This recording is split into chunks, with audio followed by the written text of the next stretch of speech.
Assalamualaikum rekan-rekan dan Prinals. Kali ini saya akan berbagi tentang salah satu genre yang disebut non-fiksi naratif. Sebenarnya non-fiksi ini kan lawannya fiksi. Fiksi itu merupakan karya yang berbasis pada hayalan plus imajinasi penulis. Boleh jadi hayalan itu memang ada di dunia nyata, boleh jadi juga tidak ada di dunia nyata. Tapi yang pasti dia bukan fakta sebenarnya. Beda dengan non-fiksi yang memang berbasis faktual. Lalu mengapa ada yang disebut dengan non-fiksi naratif? Mari kita lihat, rekan-rekan. Nah, istilah non-fiksi naratif ini muncul juga dalam CB ya, situs yang disebut dengan Sistem Informasi Perbukuan Indonesia yang dikembangkan oleh Pusat Perbukuan. Di situ ada beberapa kegiatan, salah satunya adalah workshop penulisan buku non-teks tahun 2024 dan ada juga kurasi buku non-teks tahun 2024. Nah, di workshop CB ini ada yang disebut dengan non-fiksi naratif. Jadi non-fiksi naratif itu apa sih gitu ya? Non-fiksi naratif dia merupakan karya tulis faktual yang disajikan secara berkisah atau naratif atau kita kenal dengan wacana narasi. Contoh konkretnya apa? Non-fiksi naratif. Itu biografi, autobiografi, dan memoir. Selain itu ada nggak? Ada. Yang basisnya bukan kisah hidup seseorang ya, tapi basisnya memang fakta-fakta yang mau dikisahkan. Ya. Jadi apakah ada bentuk lain selain buku kisah hidup? Ada. Nah ini contohnya.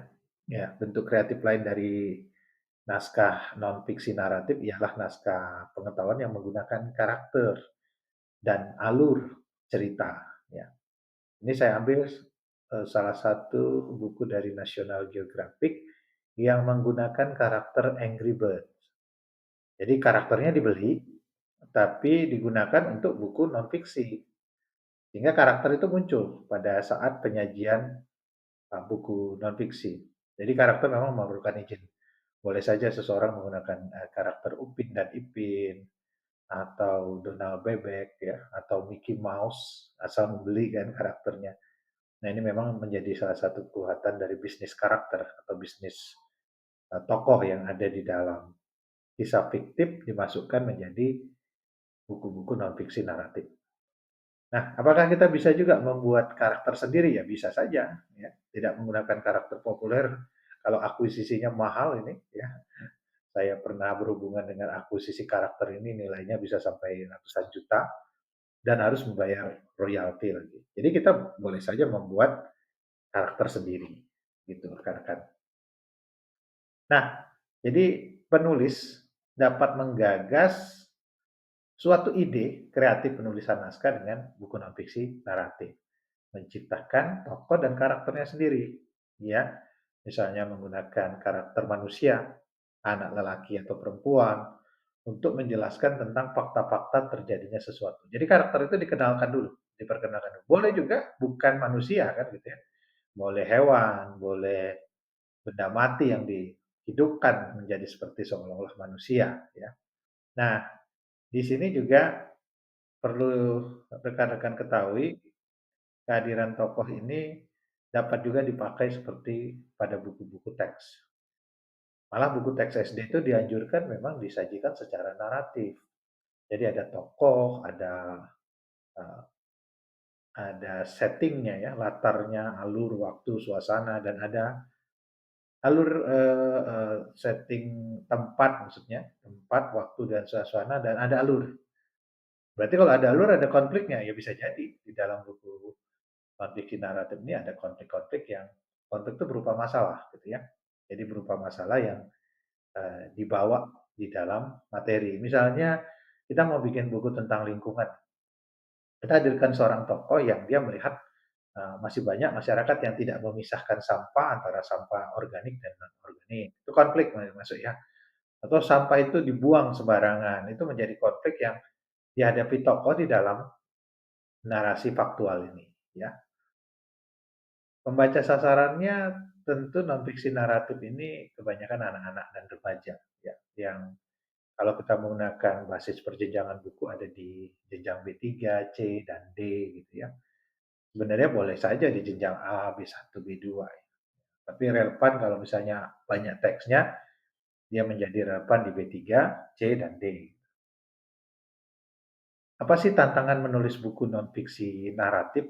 Ya, yaitu bagaimana supaya dia tidak membosankan. Sebenarnya kan non-fiksi dapat saja kita sajikan sebagaimana non-fiksi. Nah, tapi kalau kita buat narasi, dia memang harus menarik. Jangan alih-alih menarik malah menjadi menggurui. Nah, apa saja yang dapat penulis lakukan? Nomor satu, riset, riset, dan riset. Lakukan riset untuk menemukan fakta-fakta unik yang dikenal sebelumnya, yang jarang dikenal sebelumnya. Ya itu bisa kita lihat tuh, oh orang nggak tahu ya, ternyata gitu ya, misalnya penyu itu seperti apa gitu ya, ternyata anak penyu itu bagaimana gitu ya. Nah itu fakta-fakta unik yang dapat di riset lebih lanjut. Kemudian tentukan tokoh karakter yang menarik, ya. Baik karakter manusia, seperti tadi saya sampaikan, juga karakter non manusia. Jadi gunakan nama tokoh yang unik. Nah, jadikan bab, karena ini makanya B3, C, dan D tadi bukunya sudah berbab, chapter book ya. Nah, jadikan bab itu sebagai alur yang bergerak, maju, tiap bab menyajikan materi yang membangkitkan rasa ingin tahu. Bisa kronologis dibikin. Bab satu ini, bab 2 naik, bab 3 lanjut, bab 4 lanjut gitu ya. Nah, yang keempat, kawinkan teks dan visualisasi. Visual yang menarik sehingga konsep visual juga harus dipikirkan oleh penulis bersama ilustrator. Jadi peran ilustrator besar di buku non-fiksi naratif ini. Ya, rekan-rekan. Jadi perlu ada chemistry yang baik antara penulis dengan ilustrator untuk menghasilkan buku non-fiksi naratif yang juga menarik. Saya pernah menulis beberapa buku dengan genre non-fiksi naratif. Ada satu buku yang sudah lama sekali saya buat tentang narkoba ya. 9 cara Jody menolak narkoba ini. Saya jadikan Jody sebagai tokoh yang mengantarkan kisah tentang narkoba. Ada kisah tragis di situ karena dia kehilangan kakaknya yang overdosis ya. Diceritakan saja dan dia digambarkan sebagai siswa SMP. Nah, ini contoh saya menulis sebuah buku non fiksi naratif. Ada juga kisah faktual yang dialami oleh Aija Meirok ini. Dia nulis buku The Survival Guide to Bullying. Ini bagus sekali bukunya karena dia mengalami sendiri bullying itu. Dia ceritakan di situ dan dia bikin buku panduan bagaimana menghadapi perundungan atau bullying di sekolah atau di tempat lain. Nah, ini termasuk non fiksi naratif. Jadi bolehlah kita punya kemampuan bercerita, punya kemampuan untuk berkisah dengan berbagai pengalaman. Jadi boleh mengangkat pengalaman diri sendiri atau pengalaman orang lain. Kemudian kita ramu menjadi sebuah non fiksi naratif. Nah, kira-kira begitulah rekan-rekan. Mudah-mudahan menambah pengetahuan Anda tentang buku. Ini persembahan dari kami, Institut Penulis Pro Indonesia, yang juga punya wadah yang namanya Mutiara Buku di Cimahi. Di sini kami membentuk komunitas literasi, saya Bambang Krim dan istri saya Irma Susilawati di Kompleks Pondok Mutiara, Cimahi. Nah, MUBU ini menyediakan akses untuk belajar, bermain, dan berkolaborasi dengan kegiatan membaca, menulis, dan menerbitkan buku, terutama untuk anak dan remaja. Sampai bertemu pada bahasan selanjutnya. Terima kasih. Assalamualaikum.